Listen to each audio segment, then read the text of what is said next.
আগলঝাড়ায় সড়ক নির্মাণ কাজের উদ্বোধন।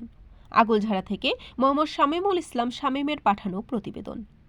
বরিশালের আগলঝাড়ায় গৈলা ইউনিয়নের শরীফ আরিফ শেরনিয়াবাদ মাধ্যমিক বিদ্যালয় ও গৈলা বায়তুল ওয়াজিদ জামে মসজিদের সামনে সড়ক নির্মাণ কাজের উদ্বোধন করা হয়েছে। আজ মঙ্গলবার সকালে সড়কের উন্নয়ন কাজের উদ্বোধন করেন উপজেলা বিএনপির সাবেক সাধারণ সম্পাদক ও সাবেক ইউপি চেয়ারম্যান আবুল হোসেন লালটু ও বরিশাল মহানগর বিএনপির ভারপ্রাপ্ত সাধারণ সম্পাদক অ্যাডভোকেট মাজহারুল ইসলাম জাহান। জানা গেছে, উপজেলা নির্বাহী কর্মকর্তা ফারিহা তানজিনের নির্দেশে গৈলা ইউনিয়ন পরিষদের মাধ্যমে শহীদ আরিফ শেরনিয়াবাদ মাধ্যমিক বিদ্যালয় ও গৈলা বায়তুল ওয়াজেদ জামে মসজিদের সামনের সড়ক ৬ ফিট প্রশস্ত এবং ৪০০ ফিট লম্বা সড়ক নির্মাণ কাজের কার্যাদেশ দেওয়া হয়।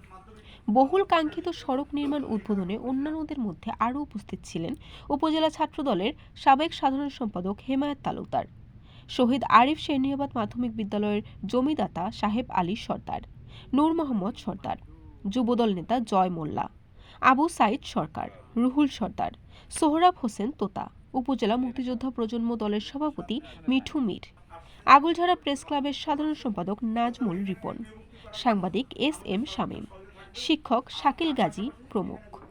বরিশাল।